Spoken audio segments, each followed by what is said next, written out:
So please, would you welcome, ladies and gentlemen, our first two finalists, David Hartley from Wensleydale Dairy Products and Adrian Hall from Brandon Medical Company.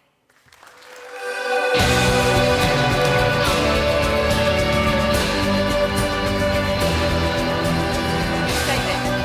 Adrian, can you go in that seat? David, you can come inside here. Wonderful. If you take a seat in the middle there. We put the steps in just to fox you at the last minute there. And as part of our judging process, Mark mentioned them already. I mean, it was a group of 5 judges. We had 2 from HSBC, 1 from Grant Thornton, and 2 customer judges. And we are going to hear from the lady from Mums and Papas after dinner. But first, would you please welcome Paul Theakston from Black Sheep Brewery. Did you ever think you'd get this far, Adrian? Well, I have to say, when you compare it to some of the companies that we've met along the way, frankly, no. It's unusual to be stood in a room full of such a group of excellent businesses with fantastic stories to talk about, fantastic opinions, and just to be sat here against that background is such an achievement. So I think we would all say we're very pleased to have reached this point. But you're being very modest, which is wonderful. But there must have been a sense of confidence there that actually encouraged you to get involved in the first place. You must have thought, I can do this, I can get out there, I can get involved. Oh, absolutely, yeah. I mean, Brandon Medical has some absolutely fantastic products. We compete against companies which are multi-billion-pound companies.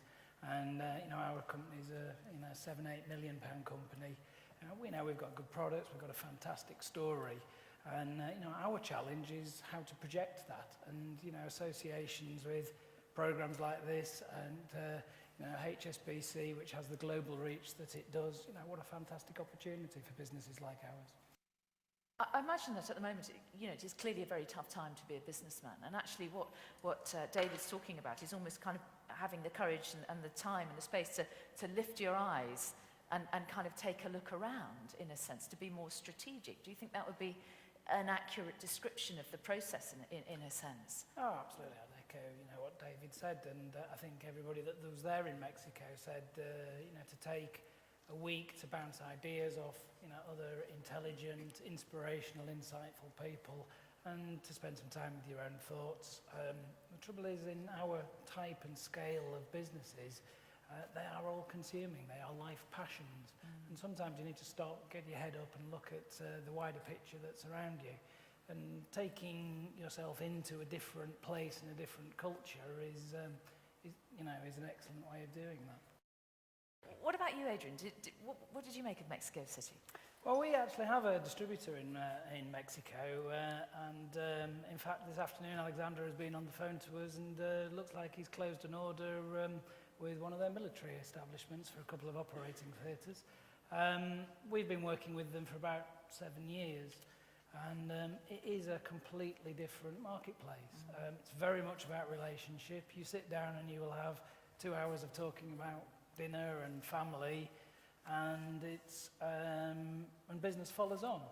And there's a lesson there actually that in the digital world of email and web space, people buy from people. We sell a very specialist product that people don't fully understand. So first, they want to understand you. Do I trust this guy? Is this guy going to be around when I need him? And having built that relationship, then you build the business.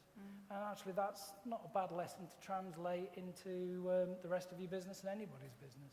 As a result of this process that you've been part of, do you think you have actually come back and made any changes to your own business? Oh yeah, we most certainly have. We came back and I think I spent most of the night on the flight back writing up several pages of just little flash points from the week, and we came back and we sat down with my brother and the other directors and talking about some of those points about, as David said, we've reached a point in our business. How do we actually take a £5 million to be a £50 million business? And interesting listening to David about a lot of his perspective, a lot of companies thinking in timescales of months, which I think the UK is particularly guilty of. And it has helped contribute to a process where we're thinking about our 2020 vision, the next 10 years of how we take an emerging business into an established business. And that's perhaps not something that would have happened otherwise, or not necessarily now.